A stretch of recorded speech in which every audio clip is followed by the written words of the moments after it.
All right, if we can all rise for the Pledge of Allegiance, we'll get the Committee of the Whole meeting started.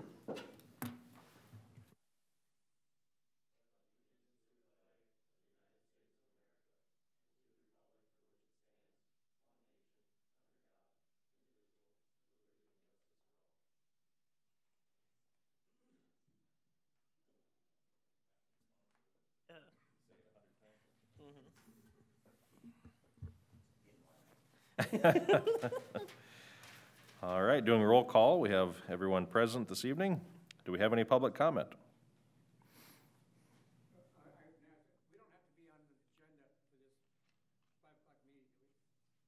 Nope, and we're going to talk about the 65 overlay, which is why you were here, I think, and so if you have something you want to add at that time, then we'll definitely make time for that, so, okay. So hearing no public comment, we'll move on to new business. We have E1, the Whiskey Sidewalk infill discussion. Go ahead, sorry, I was just thinking about something else and Well, I wasn't sure if I was taking it or not myself anyway. No, yeah, go ahead.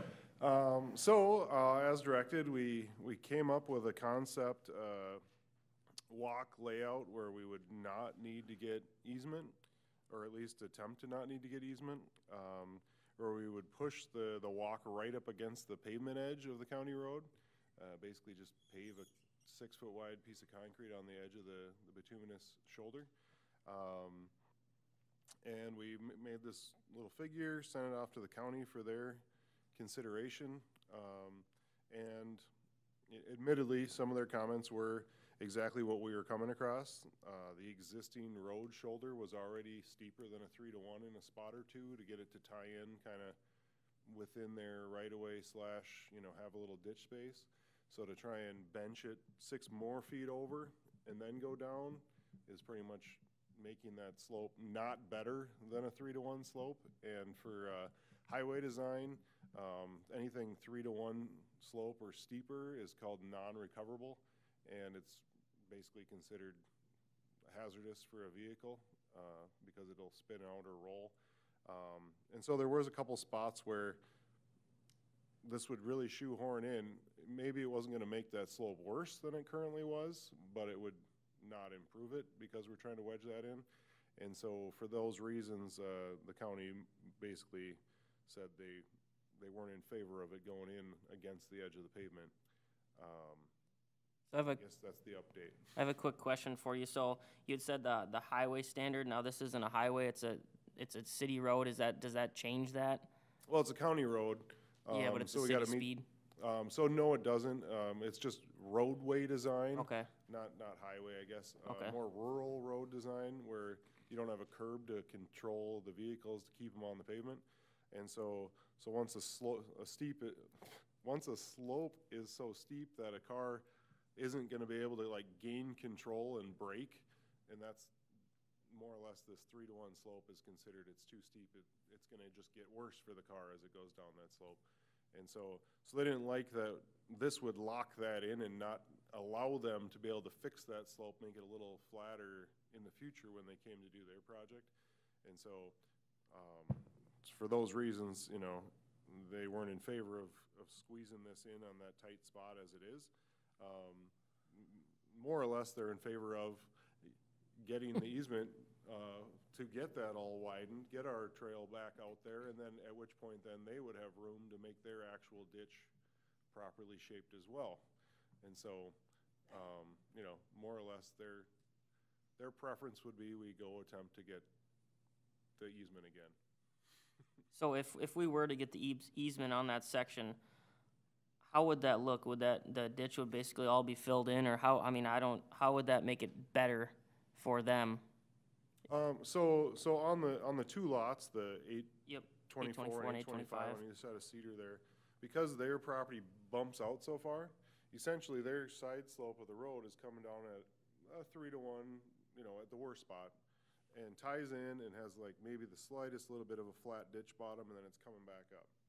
Well, so basically they're staying within their right-of-way with their grading, but if we were able to get the easement to cover that whole swath to make it the standard width of the right-of-way, then they would be able to at least improve their side slope. Okay. you know, go a little bit further out, but come back up, and then our trail or walk would be on the back side of that. So we'd be clear of any vehicle stuff and, you know, and be just kind of that straight continuing the walk as, you know, it'd be preferred if that wasn't, those two parcels weren't sticking out in the way. So when these parcels were established, why were the easements so small compared to, you know, if you look around any other city street, there's sidewalks that are, you know, in people's yards. I mean, I remember when they did our sidewalk in our yards and we refused it, but they still did it anyways because the city has rights to do that. So why are these two properties specifically set up differently? Was Whiskey much narrower at some point, or was the road built in the wrong spot, or what's going on with that to cause this issue in the first place? So these two properties look like they were from the original, like, meets and bounds type platting of parcels. And then the developments north and south of them, when they were platted, they platted in the right of way that the county wanted, whereas these two have never had that happen to them. And so they never had that piece cut off like everybody else when their development platted. Is there a sidewalk on the opposite side of the road in front of those two pieces of property? Yep. Mm-hmm. Why can't we just put a crosswalk at Broadwood, detour traffic to the other side of the road up until they get to the next, road, what is that? It looks like Birch Street. So just divert pedestrian traffic for those two blocks. So, I mean, there technically, I believe, is a crosswalk at Birch for that exact reason. And then, I believe there's a crosswalk down at, South Passage, for the other crossing. Pretty much uncontrolled, like non-stop condition crossings are just asking for more risk. If you designate it as a crosswalk, people think that they just have right away, and a car that's hauling down the road at 60 miles an hour is going to just slam on the brakes because they stepped out there. So it's kind of a higher risk option. Would a set of crosswalk lights with a big, painted across the road with lights at both of those. Yeah, and so actually that exact type of crossing we were looking at on Heritage on the east side of 65 there at 8th Avenue. Those are about 50 grand for those push button flasher lights. They, you know, they have their positives and negatives. There's some studies that really aren't proving that it's like this fail-safe, safe condition. That it's, yeah, it draws more attention to it if the light's pushed, but if the kid didn't push the button, is it even worse then? Because the kid didn't push the button, the car sees no flashing lights, and they're just going. And so they really get into some, are we getting things that much safer? And I guess the last piece of that is even the flashing light thing we'd have to work out with the county, getting on the county road and, you know, and getting that all kind of processed through or paid for anyway. But, you know, keeping people on the same side of the road or only crossing at stop conditions or at very specific, obvious crossing locations is the safest, you know, way to go, I guess. I got Go ahead. one more option, because I'm not for taking their land. I know my brother owned a piece of property in Maple Grove, and Maple Grove came in and said they can't sell him, he couldn't sell his property unless he gave the park board the first right. And they did something like, not a lien, but they put something on his property stating that. Could we just, is there a way to put something saying if these people ever sell, then that easement would be part of the deal? I guess that'd be more like an attorney question on whether that can get forced onto them. You know, if we could get them to agree to put that on their, you know, kind of property as they agree that, yeah, if I'm gonna sell this, I'll let you put that on there at that time. You know, that might be something we'd be able to, you know, talk to the current owners about, but I don't know if that can be I don't think forced on 'em. 824, he'll sign anything. Right. Yeah, He's- right. As long as I've been on council, I've been fighting this. I'm wanting to get that sidewalk completed. Mayor Gordon can probably attest to it because he lived down there. The problem is, I don't care if we have 10,000 miles of sidewalks. We can't make them walk on sidewalks. But if you ever went down Whiskey when school started, before school started as kids are going to school, or after school let out, those flipping kids walk down the middle of the street. They're walking down all along as the lane comes going north on Whiskey Road. They're walking on that shoulder, walking south. That's why I've been a big advocate. If we had the sidewalk there, and somebody does get hit, I can't make you walk on the sidewalk, but I gave you that option. And that, as long as I've been on council, I have been fighting to get that thing done. And 824 has been nothing but fighting it. He is the only, one and only reason. 825, if 824 said yes, he'd say yes. He's only going along with the guy in 824. So Jason, is there, I understand people want to keep their property. Do you know if there's any actual proof that a sidewalk going through someone's property would lower their property value? No, for sure not. Proof that it would lower it. If anything, there's proof that it raises it. Okay. That there's more infrastructure there, that there is the pedestrian, safe way. That would be down to like hiring appraisers to individually, depending on the location, see how they would, actually appraise the value. It gets pretty gray on whether or not there's a definitive dollar amount that can go with it. If it's the actual cost of the walk, that's actually an argument we get into plenty with on assessments. Right. You can only assess for the improved value of something, and the value of it includes the life expectancy of it, and those types of things. But it's very rarely would be able to be proven that having infrastructure added lowered the value of something. Okay, and you would think that would be 824's argument on that would be the lower, but so just because none of you were involved in a lot of these conversations, Jason's been part of it.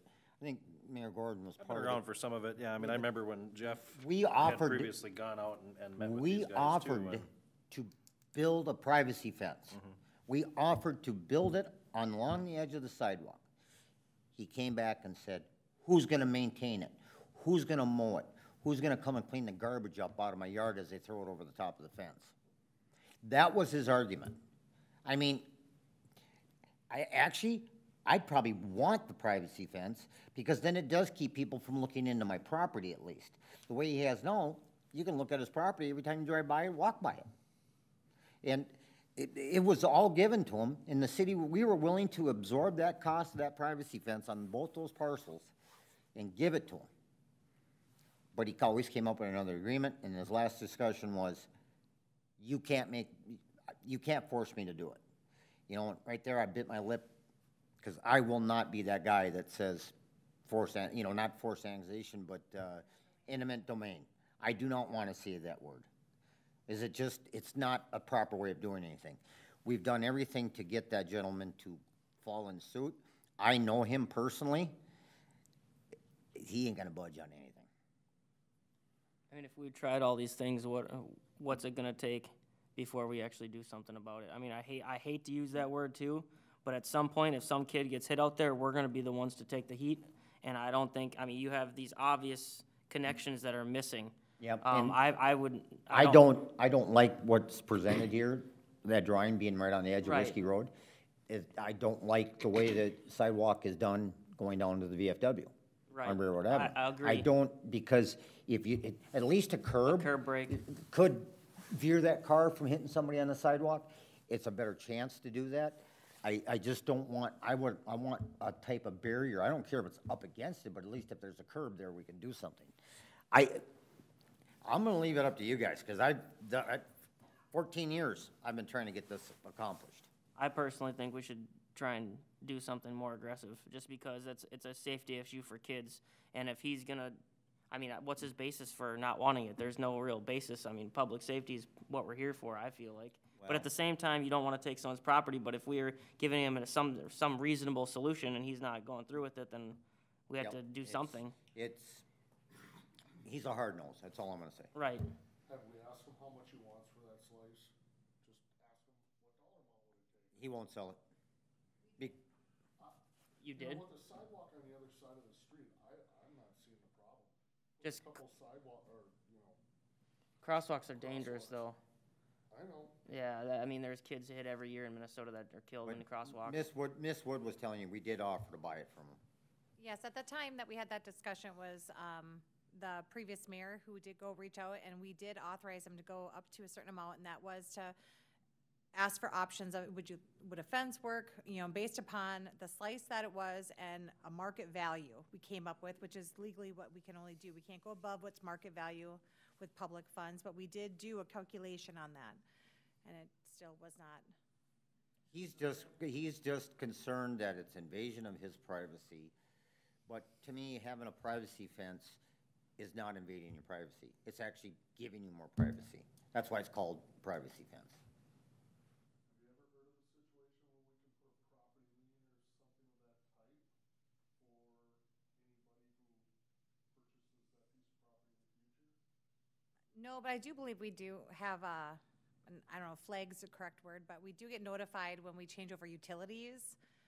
Usually it goes into the title company, and then, so we kind of keep track that way, but I've not heard about putting a lien on or anything like that. Oh, so this situation is one that I've, of course, thought about many times in the past too, and I mean, I wouldn't ever be in favor of eminent domain, and if he doesn't wanna sell, then that kind of takes care of that side of it, and if the county won't let us do this, and I kind of agree with you that I don't know that that's any safer necessarily than Then walking down the street. yeah, or than kids maybe just walking in the ditch or something like that, which might happen now. I mean, and George, to your point too, I mean, it's not like, I mean, every single one of these places could walk around down to Sixth Avenue, go down, and then cut across on Birch, you know, I mean, so it's really just that neighborhood that's south of Birch that is kind of the dangerous area. But they are having to do it, and I remember when Dan Collison was on the council, I mean, he was adamant about it too, because he lived, you know, I think he was the third or fourth house, you know, down on the south side of Dogwood, so, so his kids had to walk, you know, either go across the street and then, you know, to get down to school there, so. But, yeah, I mean, I don't know that we've got an option that's a great option for us, and we do have the crosswalks there to get to the other side, and, I don't know, I mean, I wish we could get it done, but I'm just not in favor of eminent domain, or I wouldn't even be in favor of doing a lien on his property like that, but I think that's a little less intrusive, so, I mean, I get where you're coming from with that too, but. I guess I disagree because his decision not to work with us puts every single person, every single child in that area in danger. Yeah, More but danger it's his property. Well, usually it would be the county's property, so somebody messed up along the line, so I The worst get part it. of it is I've had this discussion with Jason on it. Why couldn't we go out further, not all the way up to the road, but, you know, like where the telephone poles are and the power poles and the telephone stands? Because that is the right of way of the road, which we could technically do, but like Jason brought up, we would have to actually build basically a bridge. Because it would have to all be either all filled in.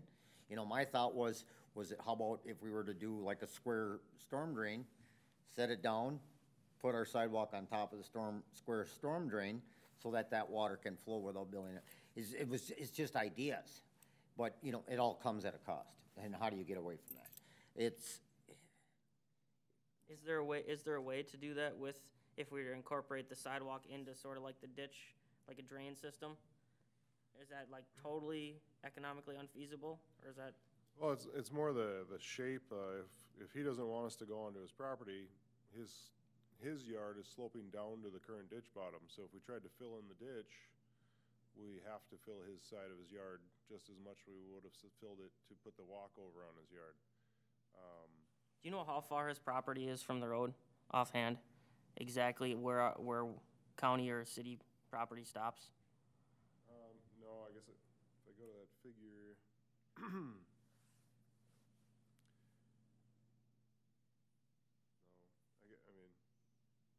we have it in our computers, we could dimension it out, but I would guess it's about 10 feet, maybe 15 feet from the current bid edge to their to their property corners, those two houses. And the other properties, do you have any idea how much more they have? Is that more like 25 feet or 30 feet or? Yeah, it's about 15 more feet. Okay, so it's half The as much, jog is okay. about a 15-foot jog. The only thing I could say is, if somebody can come up with a great solution, but wait for them to sell, and my guess is that we're probably gonna have a better chance with the new people that purchase it to finish that sidewalk. I don't care, you know, I could say I hate the guy, I could care less, I still wouldn't want to force eminent domain. I just don't believe in that. That's just a bad thing for everybody. I mean, I'm not saying I dislike the guy, but I'm just saying I could even hate him and still not want to do eminent domain. I think it's a good thing for the kids. I don't think it's a bad thing for everybody. No, I agree. Like I said, this has been, since I've been on council, one of my biggest pet peeves is to finishing that sidewalk off. I mean, if you do put a sidewalk down there, I mean, is he gonna lose all those trees too then? Yeah, I mean, That would be a different story. If he's gonna lose trees, I would understand that. I believe, I don't think he would. I don't Because he'd be outside of the trees. Yeah, Because if you look at that structure where that one tree is, Oh, yeah, you're right, the trees would be bordering it. yeah. yeah, I think, you know, we included the original study in there, where we kind of had the two, alternative layouts that were gonna put it kind of more where we preferred it, and what easements would be needed on those. And I believe the goal was gonna be that, we were gonna attempt to not need to take out his trees. I think they had some limbs that we'd need to take, you know, the lower branches off of, so that you kind of have that 10-foot high clear walkway, you know, over the walk, but I think the trunks of his trees were far enough back.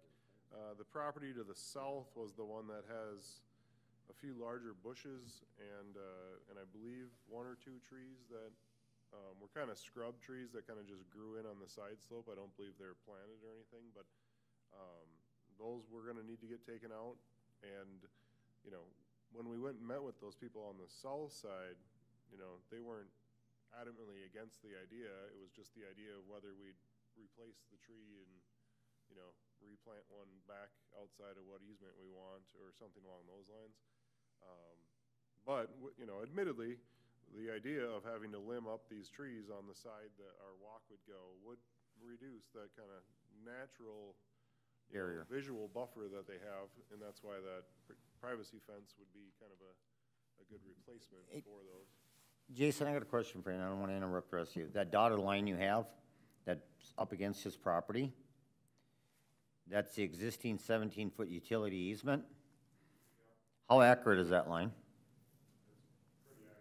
If you look at that back structure on the north side of his property, if you look at that dotted line, part of it's over that line.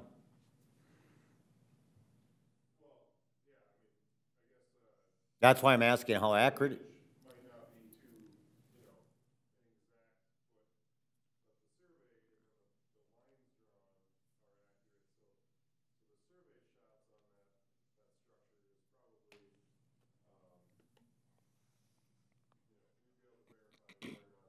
I'm just saying, using that as a leverage, you're pushing it over the property, into the easement. You know, how about you can leave it where it's at, but let's get our sidewalk through. I mean, I'm just looking at a different leverage when I look at that picture. I mean, I'm not, you know.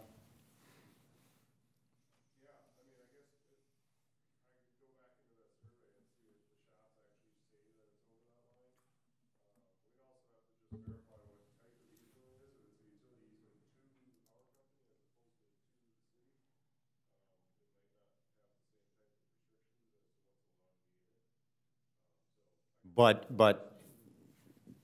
you can twist that to a certain point. I mean, is that any better than?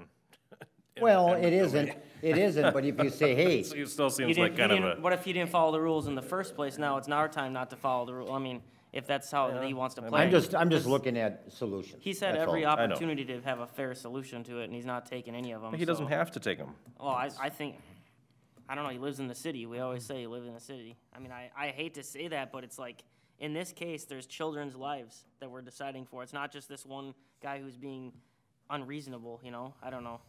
But it's a hard one. Jeff's just dying to say Yeah, something. go ahead. Go ahead, Jeff. I'm glad George brought that idea up of bringing a crosswalk across the road, Whiskey Road, because I thought the same thing. And then that, what is it, the east side of Whiskey, where it's a pretty steep ditch. We'd have to build a ramp or another sidewalk to meet the road and the sidewalk on the east. But how many of these, so we can finish 3 of these parcels? There's 5 parcels total. 2, 4. So we can finish 3, 2 or 3. Yeah, yep, just the two, have the issue, so we could, Is there a reason why we haven't done some of those properties before you get somebody there that wants to not do that same thing? well, it's just, I guess it would be the first parcel south of Birch, we'd essentially be just dead ending a sidewalk to nothing, or to their property line. Yep. And then Wall, we've been trying to determine if we're moving it over or not, if you build it, butt it up against a private property, it's just, is it worthwhile to do ahead of time? Cause it's not really gonna take anybody until it's time to build the whole thing. Now your idea on the segment south of Dogwood, I could see going in. Right now there is a dead end. Yep. And that isn't getting all the way to Dogwood. So I could see that piece going in, to at least get people off a road onto a dead end sidewalk. Yeah. And, and that could kind of happen at any time that you guys would want to. It's pretty much the. I mean, Jason, there again, I mean, with, now that you're kind of talking like that, I mean, couldn't you go across then too and stays in the ditch more? And then only come out on those 2 properties and then go back down again? Because, I mean, what you're saying is you really don't like the option, but I mean, if you only had it on those 2 properties instead of the 4 on the road. Yeah, I mean, so if you see how, I agree that this wasn't an ideal option. That's kind of why it wasn't one of the options in the original evaluation. Yeah. But we did kind of size that up, the idea of holding it at least back that half a block, north of Dogwood and south of Birch, or, yeah. But essentially you're crossing the ditch then, and so we don't usually want to put the sidewalk literally across the bottom of a ditch for snow and water and whatnot. Well, granted, a little ways up the way here, this walk does just kind of follow ditch bottoms and things. Yeah. Ideally, we don't design them to just run along a ditch bottom. So, so if we tried to keep it over and then jog it across, then we'd be having to build culverts and trying to figure out how to get the walk up off the ditch bottom while it crosses each time. And, Yeah. And that's why, at least this concept was trying to avoid blocking the ditch. And that's why we switched it and hugged it, up against the road, to exactly kind of deal with that problem. If we weren't concerned about it, it's just the same problem we would have on the segment that's to the north of this, where if it's running on the ditch bottom and the ditch has got standing water in it, the walk's got standing water in it. Yeah. Yeah, I could see that too, I guess. I mean, I guess that would be an option though that I wouldn't mind seeing maybe some numbers on. I mean, if we could stay within our right of way on those properties that we have the access to, and then jog back out and put some culverts under it or something as far as drainage, but, and I don't know how adamant the county, I mean, I think the county, if we came to them and said, hey, we really need this, I mean, they're not in favor of this idea, it doesn't sound like, but I mean, if it was only on those 2 properties instead of on those 4, maybe that would be a little less objectionable. And Could we possibly try 825 again, and then plan to do between Dogwood and Cedar in the actual where it's supposed to be, in hopes that we can get that done, and then just leave the 824 section until, I mean, I think if 825 may be able, or may be willing, then I think we should try again. I just don't wanna see this just sit here for the next 20 years and not do anything about it. I mean, maybe once 824 sees the rest of it done, he'll think, oh, maybe that's not actually gonna be so bad. Maybe it wouldn't be horrible, I don't know. Realizes he's one of very few. He's the one, yeah, so that's, He is the holdup. we gotta push something, because I would feel horrible if we weren't pushing harder for this and somebody got hit over there, and I can't consciously not try something a little more aggressive or hinting or whatever. I guess I got a question for Travis. Do you know of any of the kids getting hit down in this area? You've been on quite a while.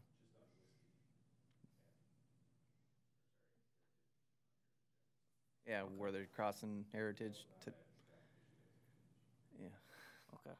but nothing this far south.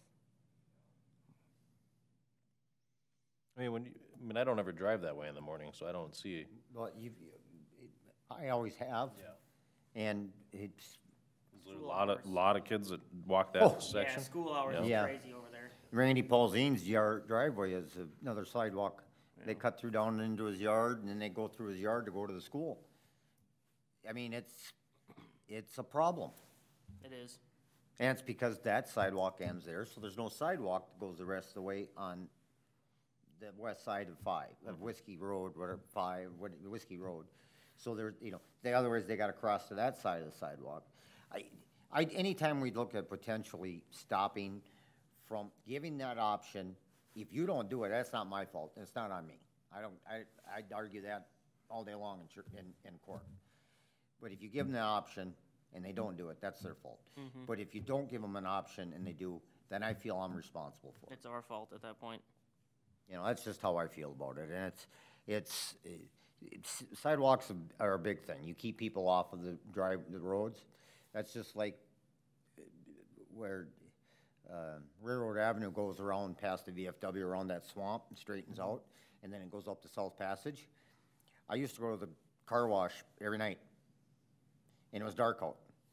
I was utterly shocked at the amount of people that walked that thing. And when I worked on getting that done with that sidewalk and street lights on that thing, made all the difference in the world. And it's great. So that particular sidewalk is directly off the curb. Could we theoretically put a curb on Whiskey so that there is it's like a 6-inch elevation, like a curb stop, and then have the sidewalk right on there? I know the county's not gonna like it because it increases their height ratio, but would that be something that would be a temporary solution, or would that mess up plowing and all that stuff too much? So we did look at that, Yep. for that exact topic of vertical separation, but because it currently doesn't have curb, there's no grade along the road, and you need curb to have a slope of about 0.5% to have it convey water. Yep. And so the current road's just varying between 0 and 0.1 and up and down, and because when it's a rural section, they don't have to care.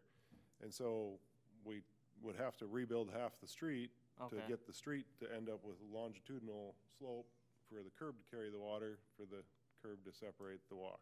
So we did look at that, Okay, just didn't look cost effective. okay. I guess I would be in favor with going ahead with something to try and get 824 to maybe change his mind, say if we did this section from south of Dogwood and then all the way up, and hopefully 825 would be okay with it, and then do everything we can other than 824 and just leave it stubbed, and I mean, might as well do it. And I think at some point I think what's gonna happen is he sees the city trying to take property, he's gonna think it's gonna affect his property value, but I think once he sees a sidewalk in there, eventually it'll be fine, but that's just my guess. I mean, the sidewalk on the west side of the road too, I mean, that doesn't actually get all the way down to the school, right? No. Stops at the last street. Martin's Landing looks like. Yeah, Martin's Landing, right in there. So you don't have a direct route to the school on either side. Right. It's not good. So you're crossing the I road. mean, twice. you could always, I don't disagree with the street crossing signs, but kids get out of school, if they crossed Whiskey, got on the east side and walked, and that live on that side, the ones that live on the west side, if they could get out and follow the sidewalk all the way down, that's idealistic.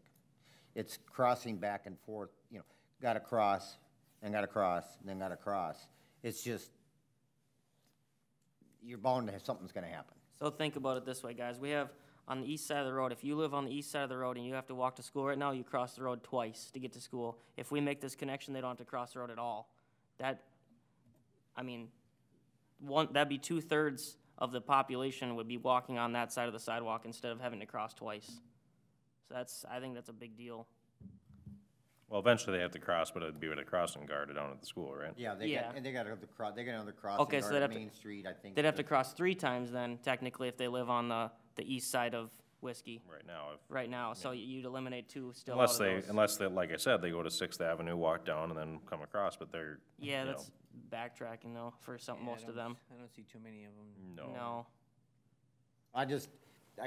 you know, whatever you can come up with, because I've racked my brain for 14 years trying to Yeah, figure it's this just thing not out. a good.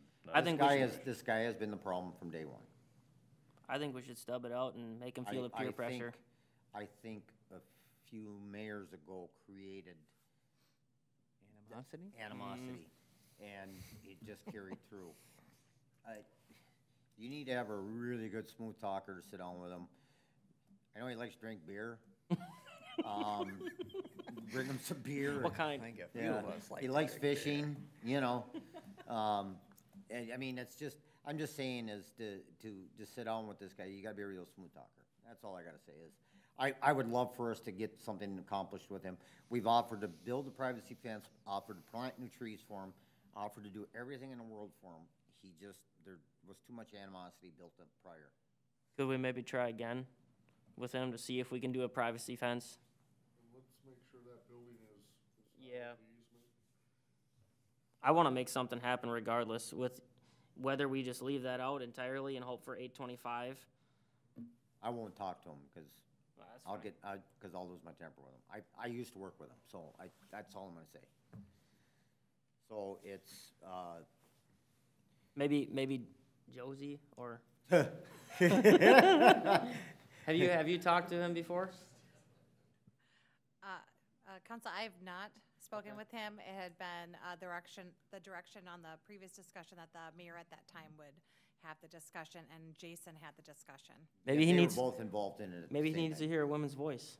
You never know. No, You never know. no, Okay, trust me. okay.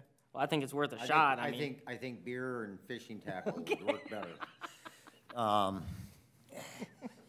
It's just, I can Well- definitely reach out with a letter and just let him know that the current council is interested in having a discussion with them.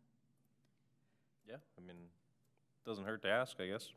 I think give it one more I don't think we've got shot. a great solution. I mean, we've been sitting here talking about this for almost 40 minutes now, and it's been talked about for years and years on end.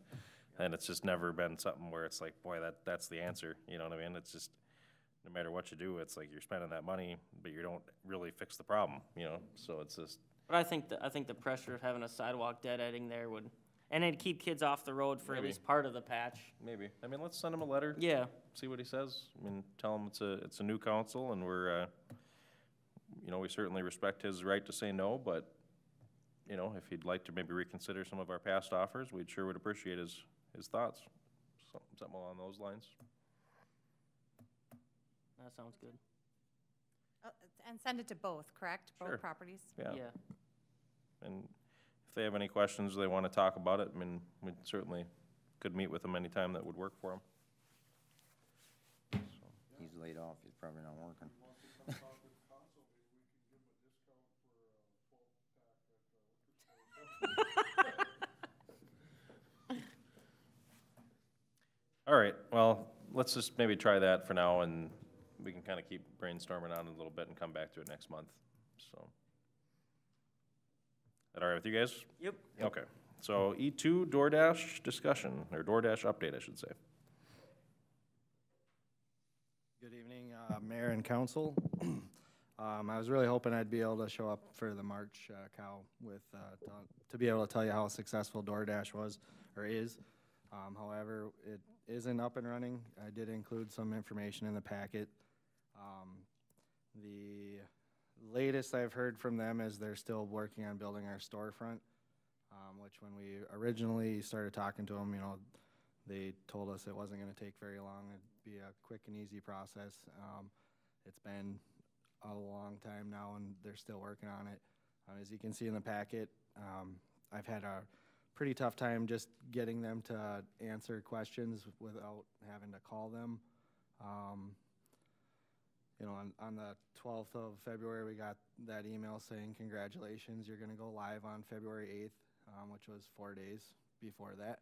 So it's been kind of a pain in the rear end to deal with a company that doesn't seem to have their ducks in a row. It's frustrating.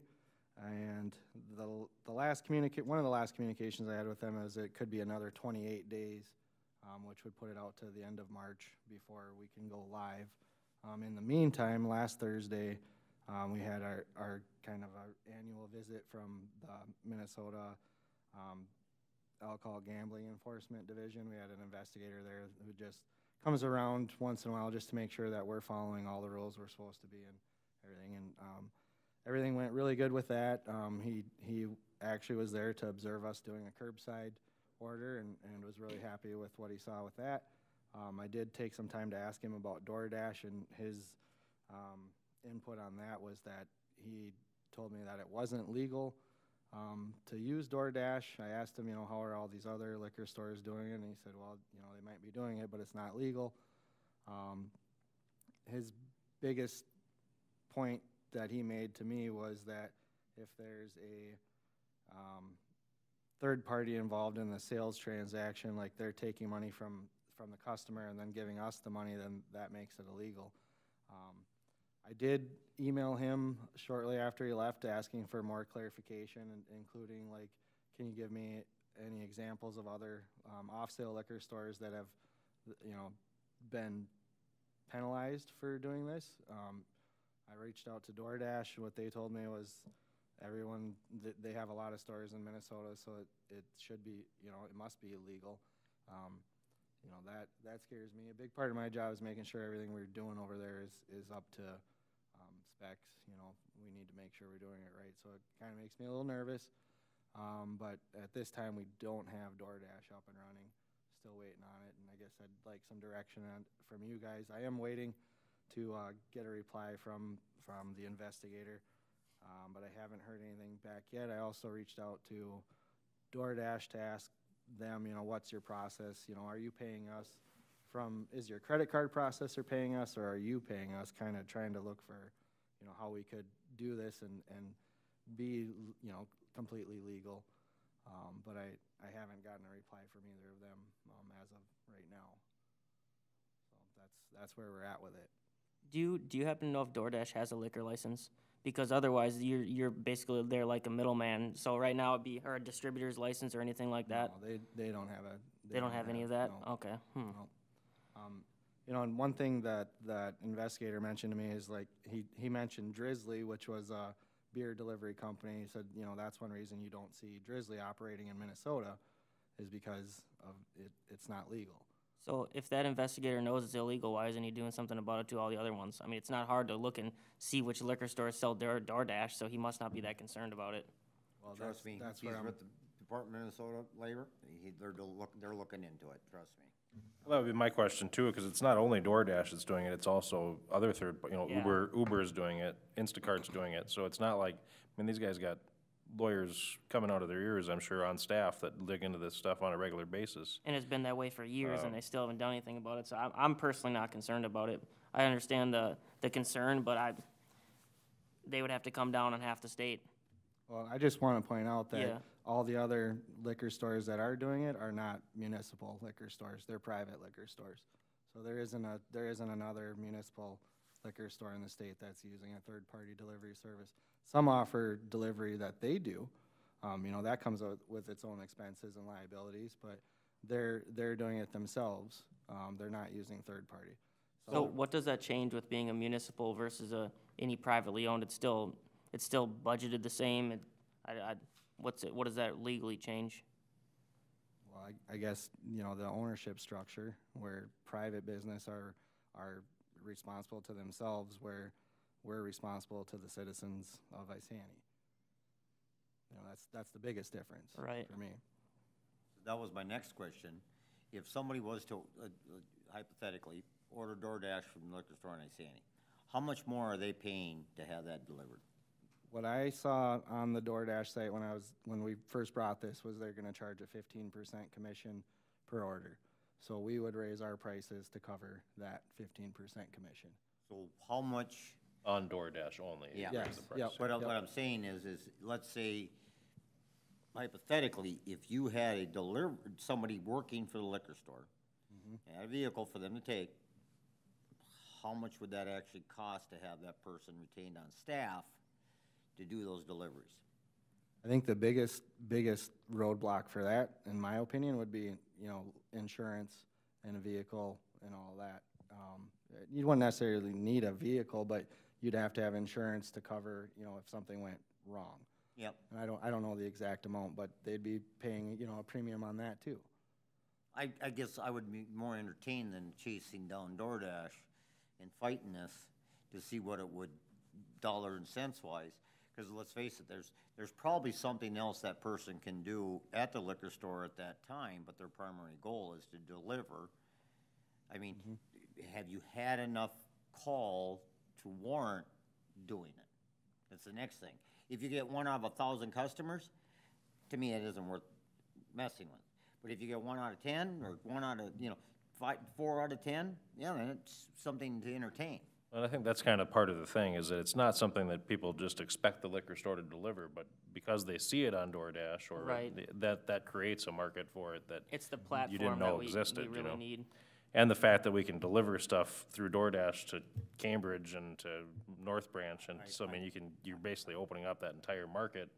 I Whereas if you understand. have your own driver, you're gonna have to keep them close enough. But if we end up going to, as Luke says, I'm not concerned, if you ended up going to that problem, alcohol, you know, ATF is all of a sudden come down on the liquor store in Isani, you lost your license. They'd have to come down on everybody then. It doesn't matter. You'd be the first guinea pig, plain and simple. Could we ask our lawyer about this, Josie? I mean, the lawyer should know, attorney, whatever his title is. That would be something that, because I'm not gonna take the word of this one guy that works at wherever where'd you say he was from? He's an investigator with the Minnesota Public Safety Office of Alcohol Gambling Enforcement. Okay, well, if they haven't enforced it, then, And that's And I one of would the just be questions I shocked asked that him in if the email That too. Uber, I mean, a company that big. Yeah. Like, they have attorneys that know what these rules are. I mean, I Right. guarantee you they're not gonna do something that, or they find, I don't know, I mean, yeah, I find it hard to believe too. That's the Yeah. word of one guy versus the word of all these companies doing it. yeah. So when I had asked back when we had the discussion of, we didn't formally have gone with the direction to DoorDash, but when I'd asked about Instacart, same difference, I would guess. He said such delivery is allowed under Minnesota statute, and he gives the statute, as long as requirements in that rule are met. For example, liquor store must be packed at the store for delivery, and the delivery person must be at least age 21. Didn't see any real issues with it unless someone abuses a process such as providing alcohol to minors. So if that delivery person didn't verify that the person that they gave it to is 21, then we could potentially have an issue. But that is as far as I've gone, but I can definitely reach out to I think that's enough. our attorney and, What was the state statute you said he gave the state statute? I'm sorry, he's a Minnesota rule, 7515.0580. So he's looking at exactly what Keith has sent us here. And when he reads this, he says it should be allowed. And he When- said, as long as requirements in that rule are met. Now, I think that there's something about payment received, right? In that rules, I didn't necessarily, I don't have it in front of me, so I apologize, but when I was reviewing that, I didn't see anything that specifically talked about payment, on there.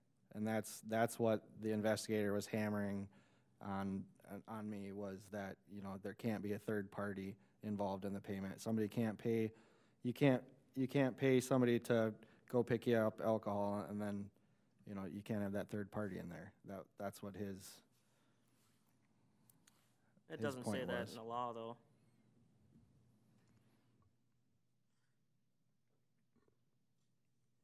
Yeah, and that's why I reached out to him with requesting clarification, because, you know, I looked at the rules afterwards and I didn't see that in there, and I just want to make sure that we're doing it, you know, 100% by the book.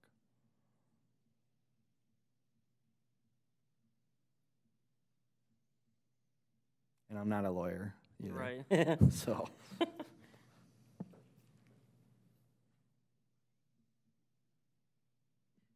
it looks like as long as they're licensed to be able to do so, to carry alcohol, so whoever they get that licensing from, or we could do our own delivery, I guess, is how this one reads as well, but.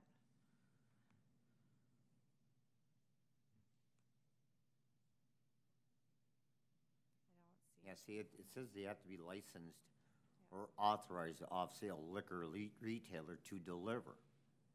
So would To that be, make, of class retailers may make deliveries. So they would actually have to have a liquor license or an off-sale license to deliver it. That's the way I read it.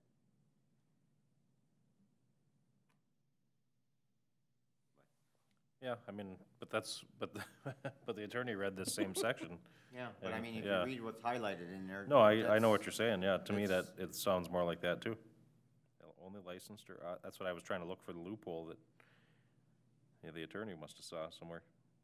But, I mean, I would say at this point, let's keep moving forward with it, maybe try to get up with somebody higher in the DoorDash world there and see if maybe they can point you to some, or maybe just call one of the third, call Uber or call Instacart and see how they're justifying that they're legally able to do it.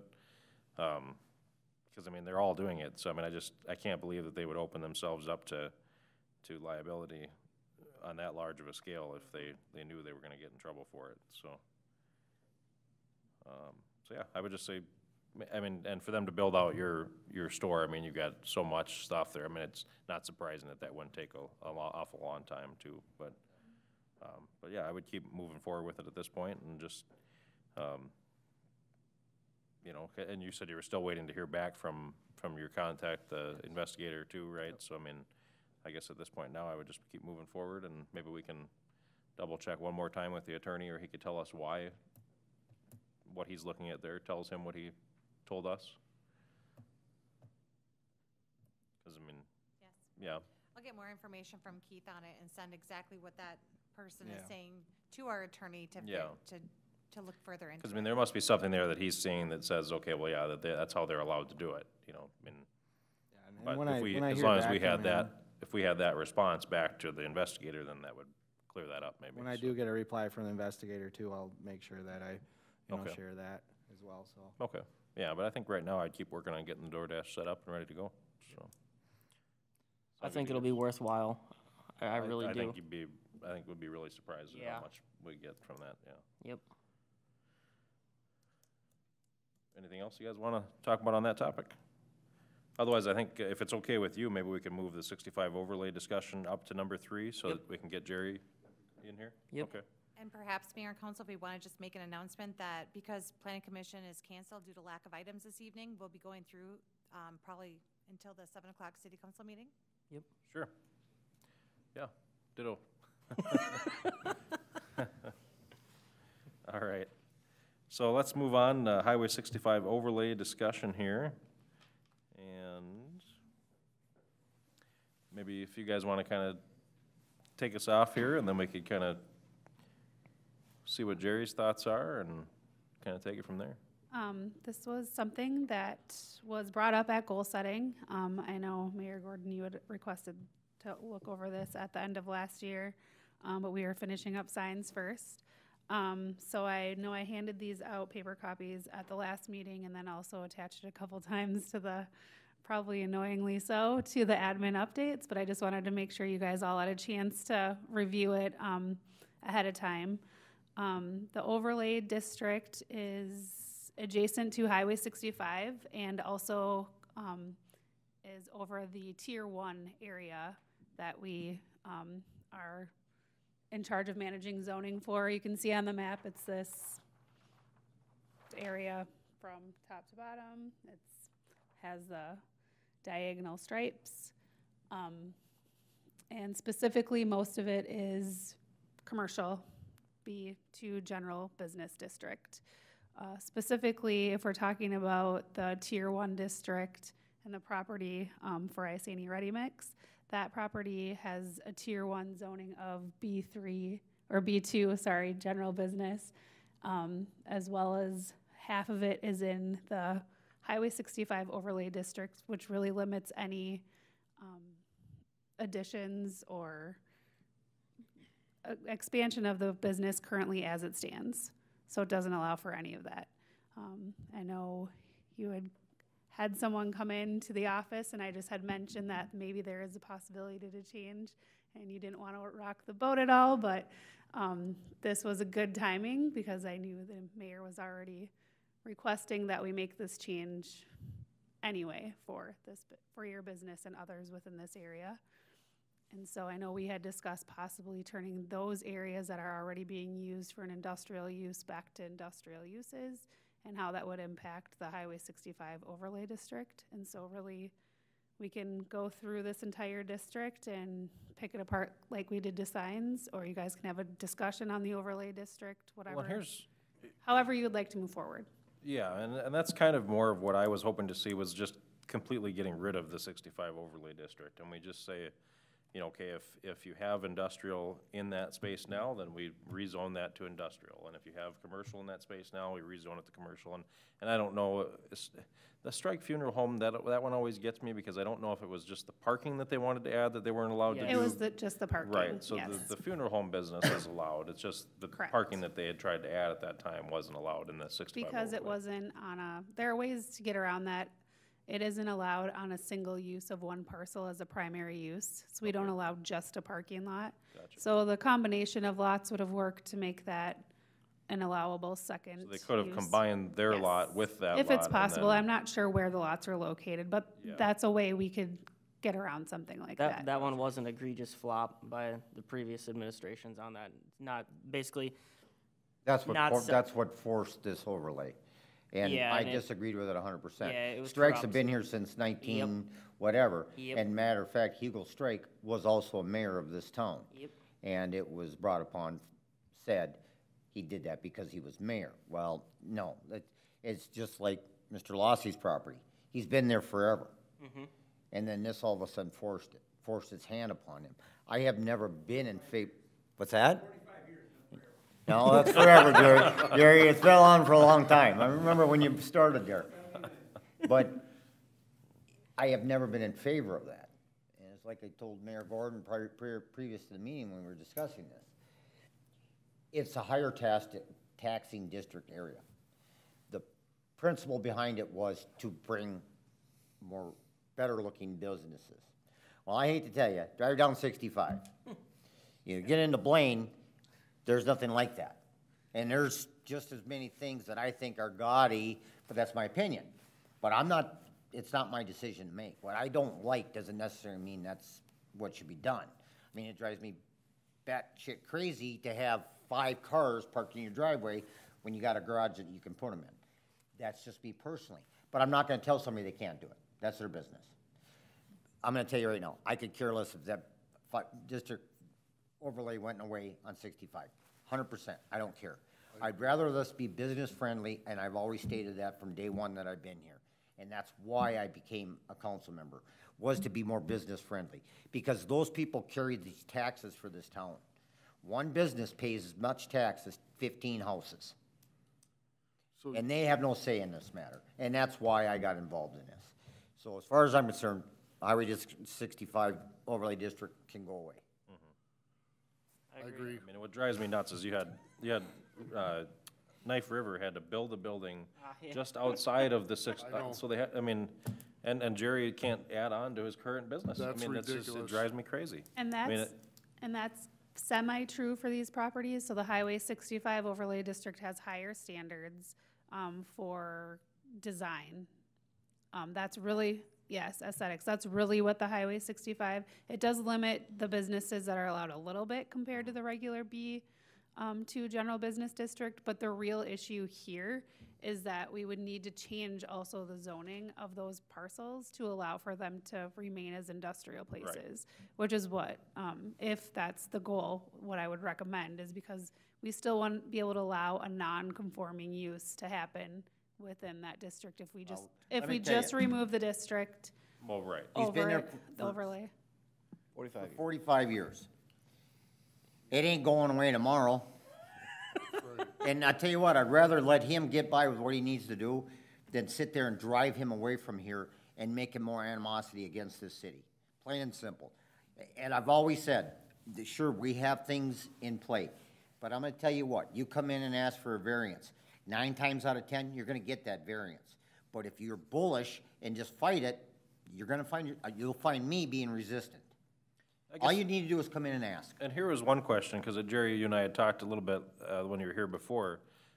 Is it possible to zone something as a mixed use between industrial and business, so that, because I mean, maybe at some point he will want it to be business We could- and have the option, so that way we can do that work now instead of him having to come back 20 years from now. You're the council, you can, Right. It is. Right, it is. Mixed use for all of You're it, the- honestly. you're the council, you have the right to create the zoning districts. We just have to we will have to change the comprehensive plan if we're adding a zoning district. That's a big overhaul of the comprehensive plan, because we don't currently have that. It's one thing to change a zoning district to another one that we already have existing, but to add another zoning district would take an overhaul of the entire, just an FYI, because we'd have to do a complete map change. Well, I mean, and we've had to do that in add- other times we've added districts for R1A district, I Yes, mean, for yep. example. I mean, so it's not that we haven't had to do that in the past. When was Just the last, an when was, FYI. I was always curious about the comprehensive plan, because when was the last time you guys read the comprehensive plan? About 8 years ago. Did you actually read it? Yeah, We, I would say, Councilmember Heven even asked You for read the it? update. I did. Okay. I've never read it. I don't really base, I don't base my decisions off of it, I can haven't tell read you the that. I would be 100% behind us to have them redo that, and let's solve a problem. I don't agree. just, you know, all of you know up here, if I feel something's right, I'm gonna argue about it. I always said, we need to be business friendly. That brings in industry, it also brings in residents, it also helps everything down the line. Well, what was always funny to me too is you had all these requirements for color scheme even and all this other kind of stuff.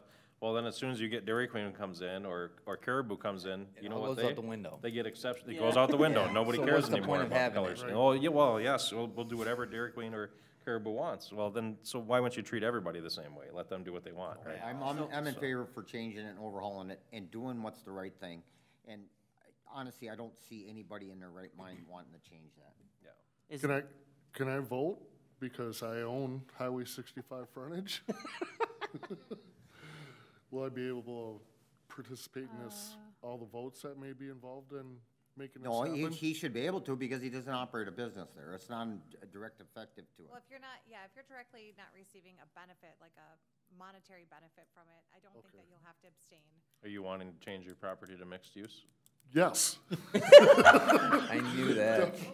then, yeah, Possibly, we have but to, it has to be Commercial. contiguous zoning, so we'd have to see how that, and that's a request that you'll have to make personally before, we would make that change. But now would be a good time for him to think about that, then, if we're making these Correct. changes, right? Yep.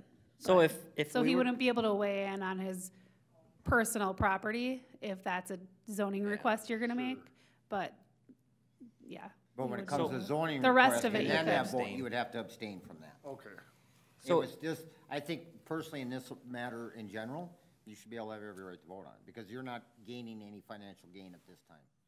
So if we were to go and change all this whole Highway 65 overlay district to mixed use, would we lose any sort of, I would not recommend changing the entire district to mixed use because it really does allow for our largest 28 acre, probably most valuable parcel within our city on our highest intersection to become an industrial parcel. So I would say, and do we get less tax benefit yes. from it? Okay. So there are ways we want to go about it strategically. We want to make sure we're picking the parcels that make sense. I think it's smart of us to move forward with Isani Ready Mix as a parcel we're pretty sure is going to be that way for the next generation at least. And so I think that would be a great opportunity for then the next generation possibly to turn it over to commercial if that's what happens. But I don't think that's what we should do to the entire Highway Okay. 65 overlay district. I don't think that's to our benefit. So I think we need to sit down, look at each parcel, make sure we're having a contiguous zoning districts like we have to, and make sure that we do it the right way. Okay. And then anybody who has property along that corridor would be welcome to come in and talk about turning it into mixed We use will at have any to time. host a public hearing and all parcel owners will be invited. We are forced to do that. Okay, So where do we, so basically we wanna go back to just B2 general business for the majority of these properties. Correct. And then we want a mixed use of industrial and B2 essentially for, like Istani Ready Mix and Knife River. Is there any other ones that, you know, or maybe something if George is looking I at? would think PMN Sure, Trust. sure, This is yep, just what okay. you have as already tier one now. Your property would not be Heman, but, some of these properties that you're talking about are all in the tier one. Correct. Right. They're actually outside city limits, but we do have jurisdiction of zoning on them because, for example, if a landfill wanted to come, the city should be able to have a say in, we want you there or we don't want you there, depending on the use that we see, because it butts right up to city property. And that But could be, maybe those are the ones that you want to have a mixed use for more options. and in this mix, Something that just happened this last week, Minico selling, and of course, they weren't even for sale. Mhm. This guy walked in and says, I'll give you 10 million bucks for it, and I said, okay. Now, if that could ever happen to me, and you're saying in the past, I can't do it, you're out of compliance. I can't sell it as a ready-mix. I don't know, that's a good question, so. you could sell it as a ready mix, they just couldn't continue expanding on it. So they have the same limitations as you do. So you couldn't expand on it right now as, right. You know, same with straight funeral, it's just, if somebody come in and offered him, I'm exaggerating, but maybe 20 million, not 10 million, and they can't have a funeral, because you're. Well, he can have a funeral home, yeah, so that was the confusion there Right. always for me, was that, cause years ago, he wanted to add just a parking lot on the property next to it, and that was at the council at that time, wouldn't let him do that. It happened to be just a few months before the hotel project came to Yes. be. Yeah. It also is not an allowed primary use of any of our properties within the city. So it's not just for that parcel alone, but that is Well, why. for the record, I was wanting to let him add on to his parking lot. Yeah, They did just do an addition, actually, or an up addition. Right now, they're out of impervious space on their parcel, so I did speak with them a couple months ago because they did some work, so they seem to be happy and understood that. But to allow this parcel, I say Ready Mix, to have flexibility is just the permitted uses within the zoning district that he's in. So, I mean, we can rezone it, have a new zone of mixed use, or we can just have flexibility and permitted uses within the current zoning. So there's some options okay. there that would allow him I- to be able We to could, do more. we could also allow, specific, uses, maybe an expansion of uses within these areas, or. I think we ought to look at Or a it limited as- use, like stick to light it's wide open if we I change just think it. we should set something in the standard form, so Mr. Lossie knows that we are going to address his situation and make it the best possible for him. I think we should do what suits for generations to come, not just making, a blurb that you can do this. I think we should make it more open, so that we don't have this 20 years, 30 years down the road. And what you're saying is you don't really want the overlap, you don't wanna turn our B2 area into industrial, but we want our industrial, if they choose to turn it into B2, that they would have Correct. the option, so. A you lot don't- of our industrial, we don't allow more than a small square footage of retail. Mm-hmm. So, because that's just a typical thing, because we're looking for industrial Yeah, so businesses in but I that think Steve's right, I area. mean, that you don't really wanna just have a carve out within the B2, cause you don't wanna allow that in Yes. most of your B2, but the areas that, but basically, we just wanna make sure you can expand your business if you want, and that you can, in the future, if you wanna change it to commercial, you've got the option still, and we just don't wanna limit you to anything, I've had many over the years opportunities to sell parcels of it. Sure. I haven't, it's like when the sign companies come along and say, oh, we'll give you, I don't remember what it was, ridiculous amount of money to put up signs, the big Billboards? signs, Yeah, and I said, I don't want that crap all over my property, so I gave up a lot of rental money that I could have had signs every 400 feet, I think, that the old, at one day time. Oh, it's 150 I think it's changed now, but it was 400 feet, you could have a big sign from Schubert Sign Company, I guess. Mhm. And, the only sign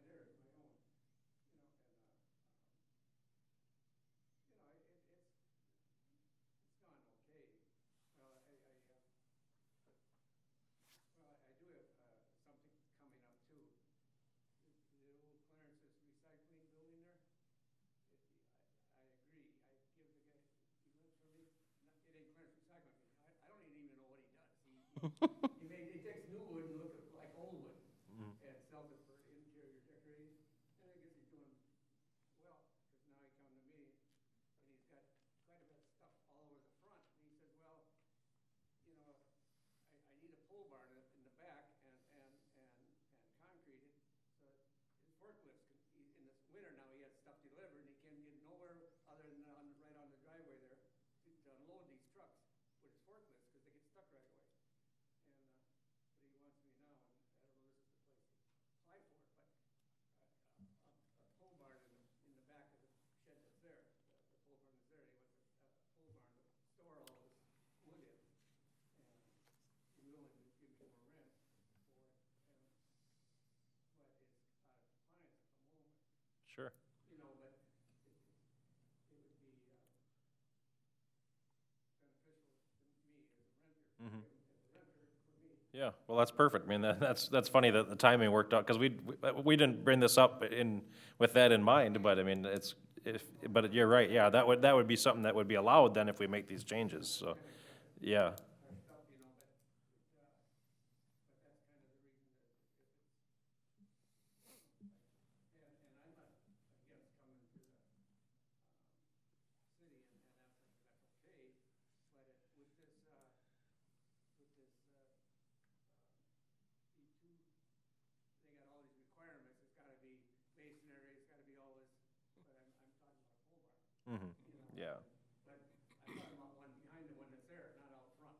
Mhm. You know, 'cause I don't want to do it.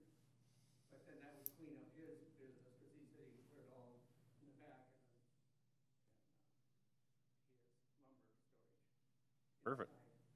Yeah, That would be nice I for think- that lot. I think, I've always stated that I 9 times out of 10, 99% of the time, I'm gonna wanna grant you your zoning requirements. Mhm. Because it's gotta be, we gotta do what's right for these businesses. Yeah.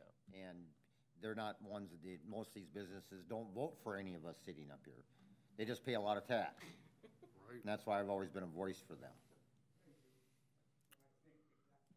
Yeah, so I mean, it's, like I said, I don't wanna tie any businesses' hands.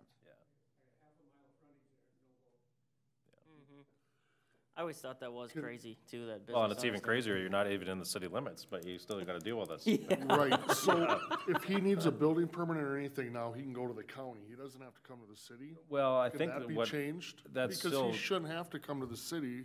He doesn't own property within the well, city right, but limits. it's, But that's, it's in we tier have the one, zoning, 'cause it's George. tier one is what It's in called. tier 1, which the city carries the ordinances on it. Right, which we're gonna get rid of. No, we're not gonna No. get rid of it, we're The gonna make it tier one easier. zoning will remain the same, but the, overlay district would be removed, and the zoning district will allow for, industrial uses. So I think a good next step would possibly be staff going over and starting to remap and zone, and then bringing that back to you guys to discuss and make the changes then from there. So the city's still gonna dictate what he can do with his property when he doesn't even belong to the city. 20 years ago, the county commissioners, I remember that. okay, they delegated, or let the cities of Isani, Cambridge, and Graham have the jurisdiction of development on the approaches to their cities. Right, And so that's how the overlay over county land took place, that the city of Isani, Cambridge, and Graham could have zoning, Requirements.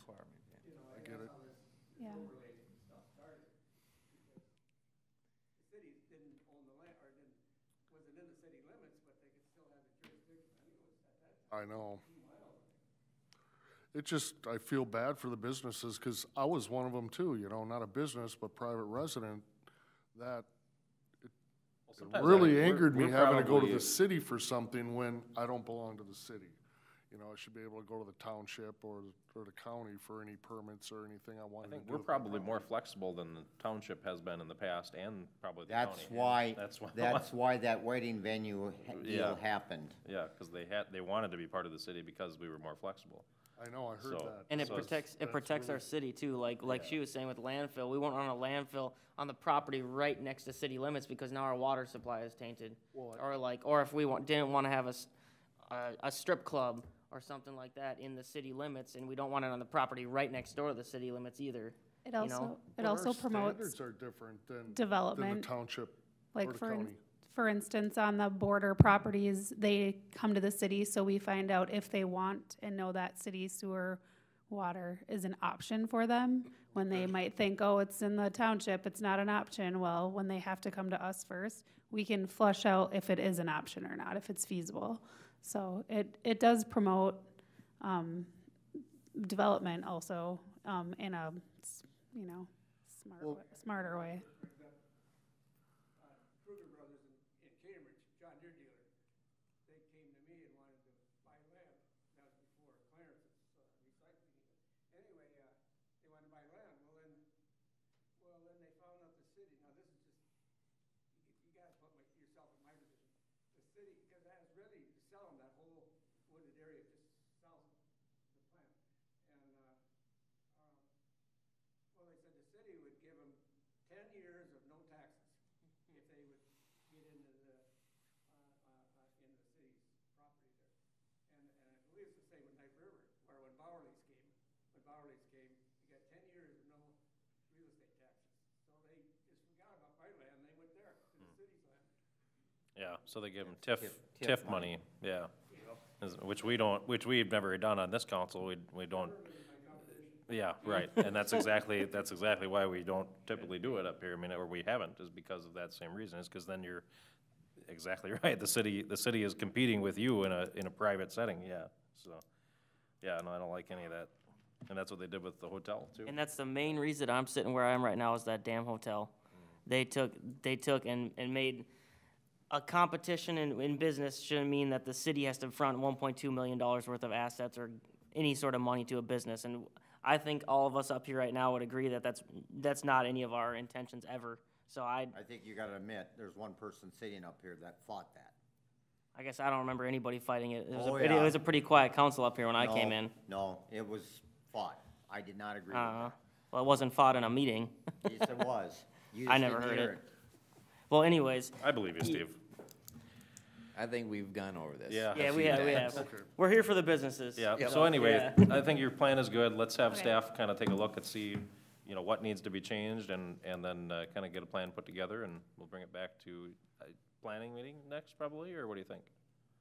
I think it should come back to Wanna go- at least one more One committee more of the committee? whole. Okay. And then, Because we'll also have, go through and see what other sections within zoning have reference to the highway, the 65 overlay district, because those will need to be amended as Okay. well, so there's no confusion. Okay. So we'll look at that, look at possibly rezoning or changing permitted uses to allow for more flexibility, Okay. especially in our tier 1 zoning district, and bring that all back.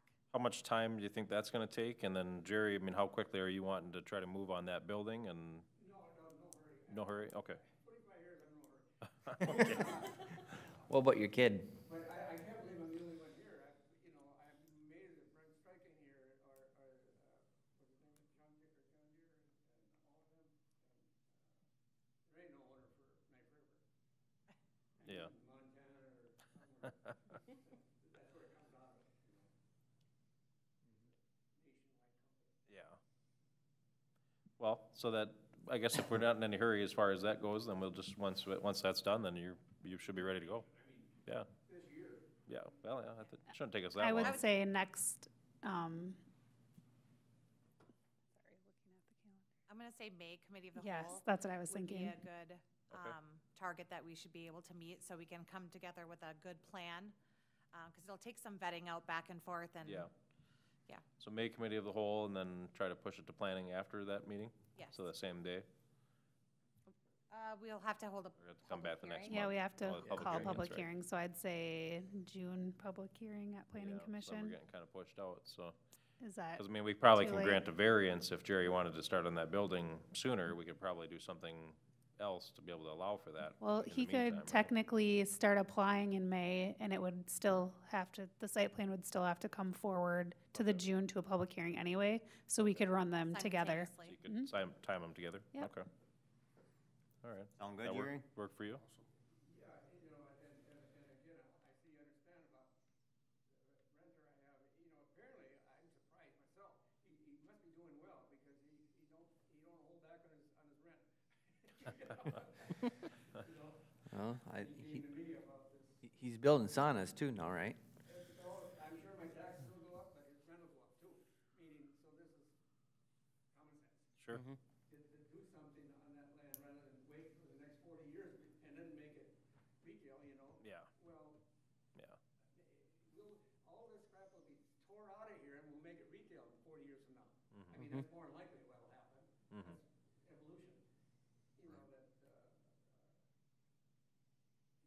but I can tell you some stories about 45 years ago about what was, there was one little pole barn in the corner here, and then, well, in Miller's old one, they tore that down, but there, I don't know, you guys know, Steve, you know that little pole barn in the corner that was in the hollow, Yep. they filled all that land in there, but Yep.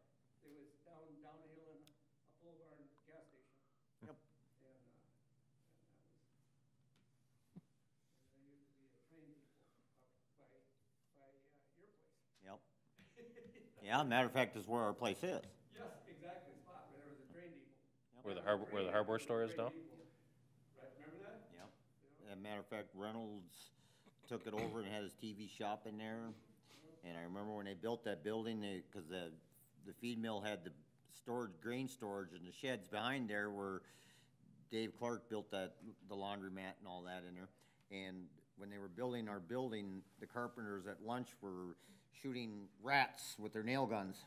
Well, that was I'm even getting older. This December I'll be 80 years old. I remember we used to bring our pickles. Yep. Right across from the, Yep, from the feed mill. yep, I remember that too. Well, when I was a kid, I just with my mother. And I remember used to bringing potatoes over here where Lester had his block building even. Oh, Lester, yeah. When I was real little, I remember the electric light pallets. I don't know about that one. The dance hall, right where the concrete had, right next, what's there now? Fire department. Yeah, that was electric light pallets when I was, you look back in your old records, somewhere, they got them somewhere, historical records, and my parents went there, and us kids and my mother, had to sit in the car, and my dad going in there, had a few beers. The pickle stories, I've heard that before. The little ones were worth more money, right? Yep. Yeah, so, Bigger ones. Baby weren't worth as pickles. much. I mean, I remember bringing milk to the creamery. Yeah, I remember as a kid, we were bringing milk to the creamery. We always went to the double. All right. all right, well, let's, thanks for coming in, Jerry, and we'll get that, taken care of, and we'll be in communication, I'm sure, with you too, so. I think May. May? Yeah, and I think so May, the third Tuesday in May would be the next meeting that we'll have on it, yeah, so. No. No. He'll come back to this. Another discussion like this, with some options laid out from staff of what it could look like, maybe a couple options, we could do this, or we could do this, to show some flexibility and options. Yeah, I understand it, but you don't want, and I'm in agreement, you don't want the whole damn covered with car lots. That's the people that wanna buy from me. Well, that depends on how much they pay in taxes. Yeah, storage units. I was told 12 years ago that they would grow the commercial and industrial to help pay for taxes. It still hasn't happened. Nope. So, let's make some steps in actually making that happen. Yeah. All right, so we'll move on to E3, well, I guess, excuse me, it's gonna be E4 now, but, the water shut-off fee discussion. Mayor Gordon requested that we have a discussion on this item. I believe that someone had maybe a question Oh, on fees. yeah, that was me, sorry. That's okay. Yeah, no, I just wasn't, hey, thanks, Jerry.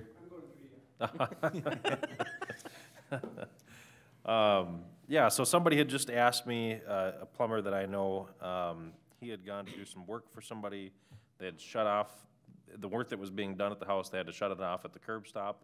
And he thought that the fee was really high compared to, there's other cities where they don't charge a fee to do that if there's work being done. And there's other cities where it was less expensive to do that. So I just was curious how often we end up doing that. And is that something that we have to charge for?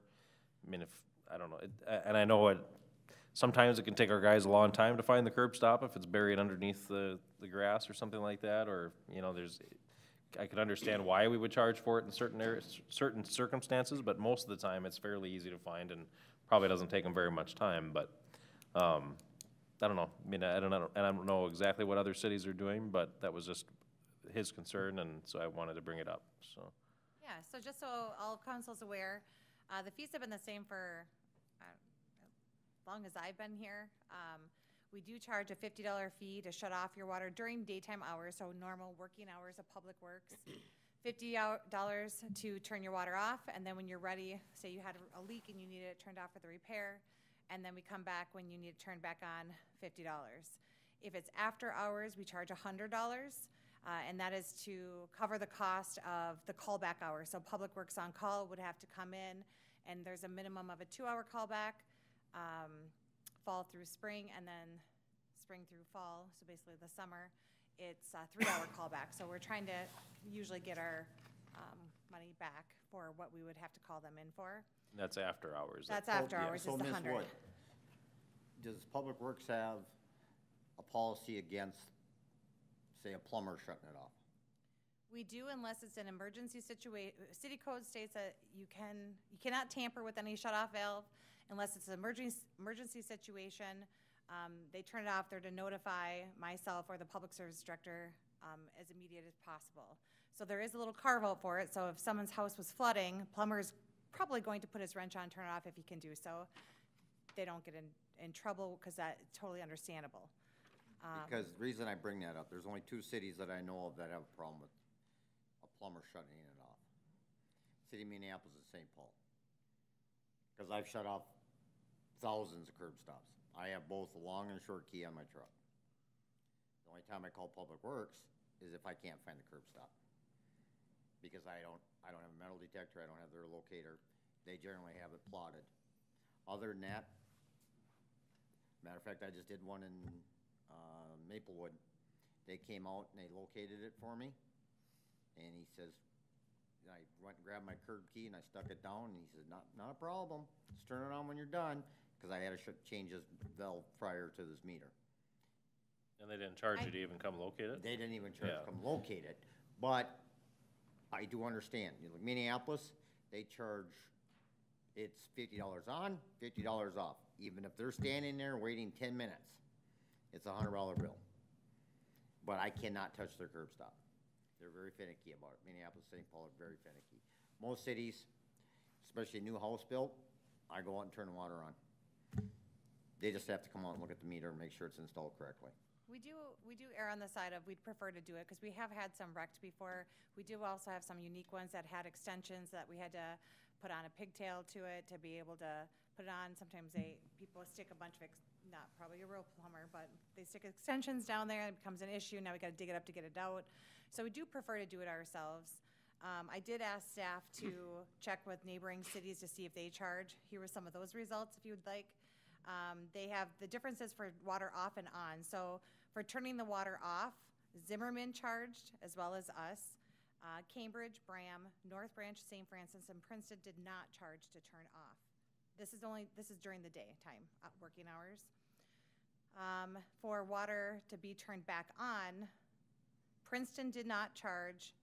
St. Francis did not charge if someone happened to be there, and North Branch did not charge, but Cambridge, Bram, Zimmerman, and then ourselves do charge to turn it back on during the daytime hours. For after hours, to turn water off. After hours, I think it's fine to charge. I mean, that, Okay, you know, okay. if you, yeah, I don't. Some know. didn't even offer that service. They had to wait till the Yeah, next if we're day. coming but in okay. after hours, I think that's something I don't, but unless, I mean, Steve, if you're saying that a lot of towns don't care if the plumber does it, then, I mean, because that's what the situation was. It was for a repair, and they said, boy, $100 to come, you know, 50 to turn it on, 50 to turn it off. Problem is if I can find the curb stop. Well, right, yeah, and that's, I understand too. I mean, 'cause now, you can't always find it. And there are, Coon Rapids, I had one. They came out and located, and the guy had no problems, and it was never a charge. And the homeowner said they were never charged for it. Yeah. And it was during hours. They usually say you call them and, cause, I mean, this was a situation, I went in and changed their water heater, and their valve before the meter, I couldn't shut off. And it was cause it was leaking, and I came out there and changed their water heater, and they wanted me to change that valve at the same time. I called the city, and they actually sent somebody out. They generally say 24-hour notice. The guy wasn't really busy, so he came out and did it, and they never charged the homeowner for it. So I don't disagree with you. I think during during business hours, I don't think it should be an issue. I also don't have a problem if you have a licensed plumber doing the work and they have a curb key. I do understand what Ms. Wood's talking about, but most of those times, those guys aren't, they're, you know, I'm just. I'm sure most are very skilled, but if you were gonna ask me on my opinion, if there is the difference between charging or doing it for free, or charging, or letting them do it themselves, or us doing it for free, I'd recommend that we do it ourselves during daytime hours, and not charge, if you wanted to go between those two. Yeah, and I'm Because I fine think that we with can just that. ensure, and then if there is an issue, the one thing when we go out there, sometimes we find out that the curb stop, it is broken. It didn't shut off. Now we're there right away. We can turn the gate valve, shut it off completely, and there's no delay. Especially in the old town I was saying, we had infrastructure issues at our water at our house, and the city didn't even know what to do with it, so how are you gonna have plumber's not always gonna know. I would be in favor of the free during business hours, shut off and turn on. Like Minneapolis, a lot of times their curb stops, and they allowed all these trees on boulevards, and the trees grow up, and their curb stop goes like this. Yep. City of Minneapolis, they have a curb key that, and I think the city's got the same one, it's got a spring on the end. It's huge. If you looked at my curb key, my 4-foot curb key, it goes like this, because it's been bent so many times, because the curb stop, in new construction, they are horrible. They don't backfill correctly and make sure that curb stop is straight. Or it's been driven on, so they are bent. That's why my curb key looks like an S key. It's, our previous building inspector brought us over to where Mayor Gordon lives in that development, and they put curb stops this far off of the property line. And that was always a no-no. And all of a sudden, now there's a utility box there for a phone. That was supposed to have been corrected. And I had told Mr. Small at that time that they should do some correction on that right away, because you dig one, you're compromising the one next door to it. Because you're ending up with a hole that's 10, 15 feet in diameter, and all of a sudden you got phone boxes or cable box or utility power box or whatever. That's compromised, because they have to dig down to that curb stop, because there is no line from that curb stop to the house property yet until that house is built. Because that's all it is, it's stubbed in and it's stopped. I have a question. How often a year do we have to go out and turn water on or off? Is it a lot? Is it one a day, or one a week, or 10 a day? I'm gonna say weekly. I guess I don't know. I don't know for sure, but I mean, it can be as much as probably at least once a week. Okay. It's hard to say. I mean, it's I don't know, pretty but common. And I don't know if we charge to go identify where the curb stop is. I don't think we charge to mark, right? We don't charge for that. So We if don't someone charge to calls and locate, just- go for one and we do a Yeah. locate out there, Yeah. no. That we don't charge for. We're not charging for that. Because that we do on a pretty regular basis, where we're going out and locating. And it's Pretty for much their- the it's for on-call it's for Public person. Works benefit to know where it's at, too. Yeah, right. Pretty much for the on-call person, every week we have somebody on call. It rotates through the technicians. They are busy doing rounds and then locates. Especially during the high building time, they're doing a lot of those. But it's just the actual turning off and on that we charge for now. It's putting the key on and actually manually doing that. The one thing I want to clarify though is it going to be just for repairs? Could be repaired by the homeowner. It's not just a licensed plumber. We're not waiting.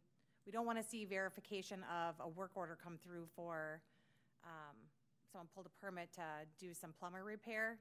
Just make sure I understand that if someone called and say, well, I want my water turned off to replace my toilet, they didn't pull a permit for it or anything, are we going to turn off for that too? Like any requests? They shouldn't need the. You have to pull a permit to replace a toilet? You're supposed to, technically. Are you really? Yeah. You technically- Plumbing fixtures? Or a water heater too, I suppose, then? Yeah, water heaters definitely. Well, I think- You change out a kitchen faucet, you're supposed to pull a permit. Sounds like we've all broke that rule. I don't. That's why I'm asking for clarification, just want to No, make sure what it's if somebody tied asked to. to have for a toilet shut off, They don't need that. No. There's shut-offs in the in their house that they could turn on That and is off. true. For fixtures as well. I mean, we're not shutting water off either, No, unless no. unless they all of a sudden find out that the wall is leaking as they went to do something. Right. Something The only time that they should need that curb stop turned off, if their valve prior to the meter is damaged or leaking, or the line is leaking to that valve inside the house. And you have That to, is the only time they need it shut off. That was my question to you. Aren't all houses, if you have city water coming in, as soon as that pipe gets through the wall, isn't there a shut-off you have valve? to shut off. Well, we fail did lot. find, actually, Okay. during some of our meter switch outs during our big replacement project, that there were some houses that did not have that master, so I don't know Yep. exactly what it's called, There's- but the master shut off. That makes And no we highly sense. recommended that they did install them, and we